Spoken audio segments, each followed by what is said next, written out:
तो वक्त हो चला है इस वक्त बिहार की खबरों का। लोकमंच न्यूज में आपका स्वागत है। मैं हूं आपके साथ सुरभि राजपूत। बुलेटिन की शुरुआत करेंगे, बात करेंगे बिहार के भागलपुर की, जहां एक दर्दनाक सड़क हादसा देखने को मिला। मामला जगदीशपुर थाना क्षेत्र के चांदपुर गांव का है।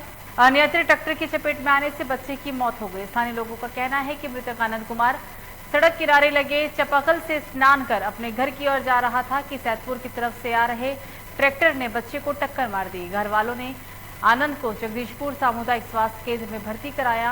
डॉक्टरों ने इस दौरान उसे मृत घोषित कर दिया। फिलहाल इस घटना के बाद से घर वालों का रो रो कर बुरा हाल है।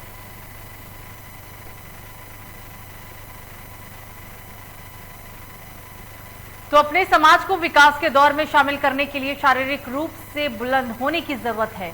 इसलिए सेवा भावना मजबूत हौसले के साथ इरादा नेक होना चाहिए। तो फिर पद कोई भी हो, जनता आपको सराखों पर बिठाती है। कटिहार कोड़ा प्रखंड के मधुरा पंचायत वार्ड नंबर 6 के वार्ड सदस्य पिंटू महलदार तीसरी बार अपने जीत से इस बात को साबित कर चुकी है। जनता के लिए समर्पित रहने वाले जनता उनका साथ कभी नहीं छोड़ती है। लगातार वो 2 बार प्रतिनिधित्व करते आए हैं, लेकिन पिंटू महलदार को तीसरी बार भी उनके वार्ड के लोगों ने काम के आधार पर ही चुना है। और पिंटू कहते हैं कि जो भी काम उनके वार्ड में छूट गया है वो उसे अब पूरा करेंगे। पंचायत से वार्ड सदस्य में जीते हैं। हाँ। वार्ड नंबर 6 से। आप पहली बार जीते हैं? एक बार पंच में रहे, दूसरी बार वार्ड सदस्य में, तीसरी बार फिर वार्ड सदस्य में। मतलब 3 बार जीत चुके हैं। जीत चुके। ब्लॉक या फिर अन्य जगह आते जाते कैसे हैं? जी, हम अपना वाहन से, भाड़ा से। मतलब चेयर जो आपका चेयर से किराया गाँव में घूरने के लिए। मतलब दिव्यांग है तो इसका मतलब वोट दे दिया आपको, मतलब लोग चाहा? काम करते हैं। काम करते हैं लोग, इसलिए चाहता है। तो फिर ब्लॉक या फिर अन्य जगह कैसे आते जाते हैं? किसी के सहारा लेके गाड़ी से जाते हैं। हाँ। तो फिर काम करते चले आते हैं। वही जनता प्यार दिया है। अब आगे क्या तैयारी है, क्या सोचे हैं? आगे और सोचे कि और ज्यादा काम करे कि आगे दूसरा पद पे जीते। तो कटिहार नगर थाना परिसर में दुर्गा पूजा को लेकर शांति समिति की बैठक का आयोजन किया गया। बैठक की अध्यक्षता एसडीएम ओ शंकर सरन ओमी ने की। बैठक में मुख्य रूप से एसडीओपी ओम प्रकाश, नगर थाना प्रभारी राघवेंद्र कुमार, सहायक थाना प्रभारी संजय कुमार के अलावा जिले के बुद्धिजीवी, समाजसेवी एवं स्थानीय प्रतिनिधि शामिल हुए। बैठक में एसडीओ शंकर शरम ओमी ने कहा है कि सरकार की गाइडलाइन का पालन करते हुए दुर्गा पूजा मनाया जाएगा। पूजा के दौरान कोविड प्रोटोकॉल का पूरा ख्याल रखा जाएगा। नगर थाना शांति समिति की सदस्यों के द्वारा ये सुझाव नगर निगम से संबंधित विभाग के लोगों को भी निर्देश दिए गए। सारे निर्देश है जिसमें मेला का आयोजन नहीं करना है और जो दुर्गा पूजा की प्रतिमा बननी है, पंडाल लगने है, उसकी लाइसेंस के लिए विस्तार। तो मुजफ्फरपुर रेड क्रॉस में भारतीय जन औषधीय परियोजना का कार्यक्रम जिलाधिकारी प्रवण कुमार एवं सांसद अजय निषाद की अध्यक्षता में किया गया। इस कार्यक्रम के संचालक डॉक्टर रागिनी रानी ने किया है। जिलाधिकारी प्रवण कुमार ने कहा है कि जो दवा बाहर से मिलती है और ज्यादा कीमतें उनकी लोगों को देनी पड़ती है और वो दवा ठीक भी नहीं होती, जिसके तहत प्रधानमंत्री जन औषधि में कम से कम लागत में अब लोगों को मिल सकेगी और खासकर उन गरीबों के लिए बहुत ही सस्ता एवं सुविधा में उपलब्ध हो सकेगा। बढ़ चुकी है और सड़क उतना ही चौड़ा है, लेकिन निश्चित रूप से स्मार्ट सिटी के माध्यम में सब चौड़ीकरण होना तय है और सबसे बड़ा समस्या है जल जमाव की स्थिति। मैं आपको विश्वास दिलाता हूं कि मैं दशहरा के बाद मैं इस पर छोटा सा डीएम, नगर आयुक्त और मेयर के साथ बैठ करके इसके परिचर्चा करूंगा और पूरे विदिन 15 दिन के अंदर मैं तमाम मेयरों के साथ बैठूंगा। डिप्टी सीएम साहब ने कहा कि अब मैं यहाँ तो स्थानीय होने के नाते, डिप्टी सीएम हमारे इस विभाग के मंत्री हैं, उनको समय कम मिलता है। तो बिहार के मुजफ्फरपुर में बाजार समिति में सकरा प्रखंड के वोटों की गिनती हो रही है। काफी गर्मी के साथ ही काफी संख्या में प्रत्याशियों की भीड़ भी देखने को मिल रही है। इसी दौरान मतगणना कार्य कर रहे कर्मी अचानक से बेहोश होकर गिर गए, जिससे अफरा तफरी का माहौल बन गया। मौजूद मतगणना कर्मी पानी का छींटा मारकर उन्हें होश में लाते हुए दिखाई दिए। होश आने के बाद भी वो पूरी तरह स्वस्थ नहीं दिखे। तब तुरंत उन्हें अस्पताल ले जाया गया, लेकिन एम्बुलेंस नहीं मिलने के कारण जिला प्रशासन की गाड़ी से ही उन्हें ले जाना पड़ा। इसके लिए भेजा गया है और अभी यहाँ पे बाजार समिति में 17 प्रखंड का मतगणना चल रहा है और RDS में मिलोर का चल रहा है और पूरी सुरक्षा व्यवस्था पुख्ता इंतजाम किए गए हैं। मतगणना का कार्य शांतिपूर्ण है और बहुत ही स्वच्छ और पारदर्शी तरीके से।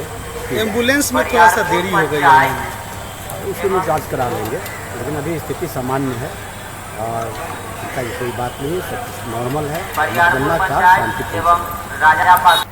तो मुजफ्फरपुर में उत्पाद विभाग को बड़ी कामयाबी हाथ लगी। मामला शहर थाना क्षेत्र का, जहां उत्पाद विभाग की टीम ने छापेमारी कर 387 कार्टून विदेशी शराब को बरामद किया। पुलिस ने वारदात में इस्तेमाल ट्रक को भी हिरासत में लिया है। जिले के विभिन्न थाना क्षेत्रों में उत्पाद विभाग विशेष अभियान चलाकर तस्करों पर नकेल कसता हुआ नजर आ रहा है। अगर सूत्रों की माने तो ये आशंका जताई जा रही है कि सरैया में चुनाव के बाद जश्न की तैयारी को लेकर शराब की खेप मंगाई गई थी। हालांकि उत्पाद विभाग मामले की तफ्तीश में जुटा हुआ है।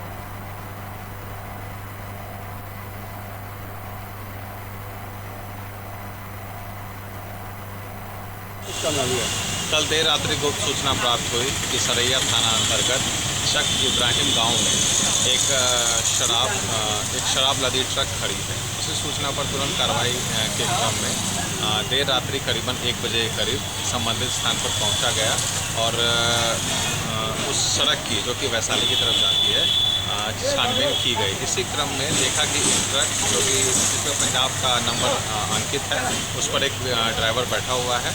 तो छापेमारी दल की आहट उसे हो गई, जिसके परिणाम स्वरूप वो वहाँ से कूदकर भागा और जिसे पकड़ा नहीं गया।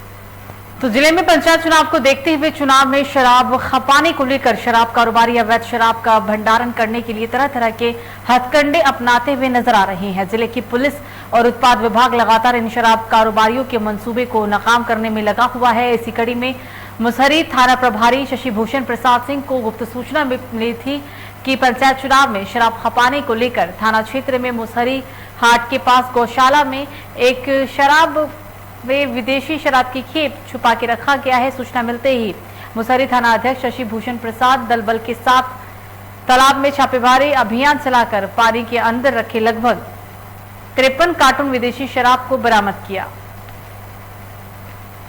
थाना अंतर्गत गौशाला के निकट रंजीत राय के घर के पास पानी में ही, जो वहाँ पे पानी जमा था, पानी में छुपा करके शराब रखा गया था। 477 लीटर शराब जब्त पुलिस को द्वारा किया गया है। बेहतर कार्रवाई हम लोग कर रहे हैं।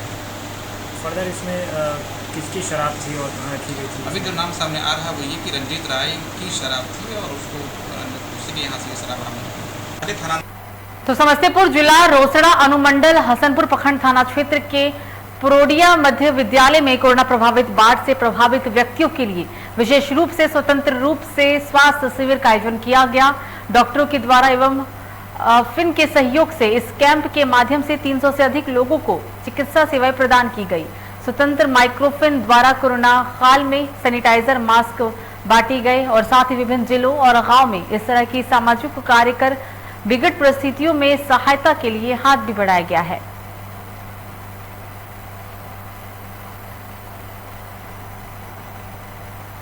तो वहीं पटना में लोकनायक जयप्रकाश नारायण जयंती के अवसर पर इनकम टैक्स गोलंबर पर स्थित प्रतिमा पर राज्यपाल फागू चौहान, मुख्यमंत्री नीतीश कुमार, उप मुख्यमंत्री तारकिशोर प्रसाद, राज्यसभा सांसद सुशील मोदी, पथ निर्माण मंत्री नितिन नवीन, नंदकिशोर यादव और तमाम दिग्गज नेताओं ने माल्यार्पण किया।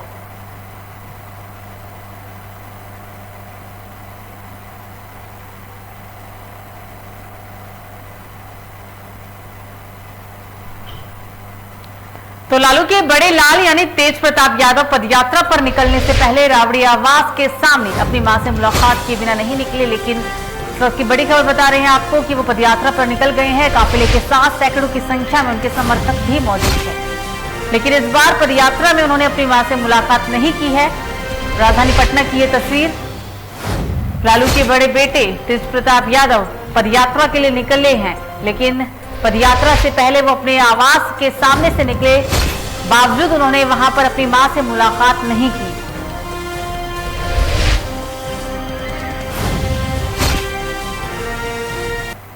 तो जिले के राघोपुर वार्ड नंबर 7 में डिप्रेशन के शिकार एक युवक ने गोली मारकर आत्महत्या कर ली। घटना रविवार दोपहर की बताई गई है। मृतक स्वर्गीय श्री लाल सिंह का छोटा बेटा नीतीश कुमार सिंह 25 वर्ष इनकी उम्र बताई गई है। परिजनों का कहना है कि नीतीश पढ़ाई करता था, लेकिन सफलता नहीं मिलने के कारण वो डिप्रेशन में चला गया था। बताया जा रहा है कि गोली मारने से पहले सुबह में नीतीश ने गुस्से में आकर ग्रिल में अपना सिर भी पटक लिया था, जिससे वो काफी जख्मी हो गया था। मरहम पट्टी कराने के बाद घर के लोग दुर्गा मंदिर चले गए और इस दौरान नीतीश ने खुद को गोली मार ली।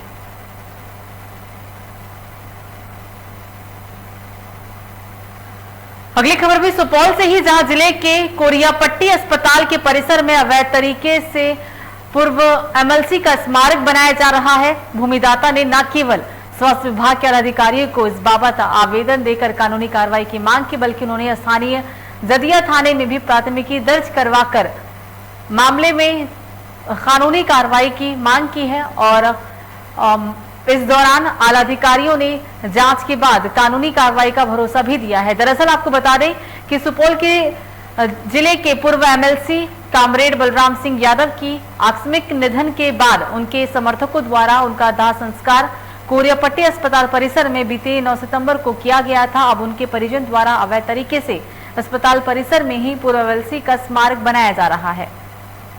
जहाँ तक जिस समय विवाह संस्कार बात हो रही थी, उसमें वहाँ के लोकल थाना प्रभारी और वहाँ के इंचार्ज इंस्पेक्टर उनसे हमने बात किया। तो थाना प्रभारी के द्वारा बताया गया कि वो लोग हॉस्पिटल के बाहर मतलब कि कैंपस में नहीं कर रहे हैं, उनको ही पता है। बाद में इस संबंध में इंक्वायरी पर मैंने कहा कि जो विनोद कार्रवाई जैसे करेंगे सीओ साहब या वहाँ के जो एसडीओ साहब के थ्रू जैसा अपना कार्रवाई होगी, क्योंकि हम लोग की जानकारी नहीं समझ कहाँ तक हमारी ज़मीन है, तो उन लोग के लेवल से जो कार्रवाई होगी उस पर हम।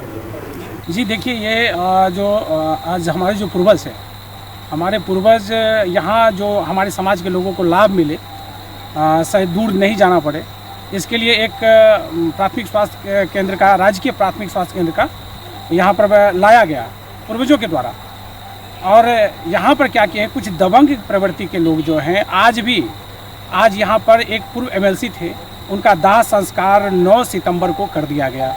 और दाह संस्कार ही नहीं बल्कि वहाँ पर उनकी स्मारक भी बना दी गई, तुरंत बना दी गई। इसके लिए हमने यहाँ के नज़दीकी जो थाना है, 4 अभियुक्त के खिलाफ जो है हमने एफआईआर भी दर्ज करवाया है कि सही जाँच हो, और सही जांच करते हुए विभागीय जो कार्रवाई होती है वो सिविल सर्जन साहब को हमने इनके लिए सूचना भी दिया है, यहाँ के जिला पदाधिकारी को भी हमने सूचना दिया है। तो फिलहाल बुलेटिन में मुझे दीजिए इजाजत। लोकमंच न्यूज़ पर खबरों का सिलसिला जारी रहेगा। नमस्कार।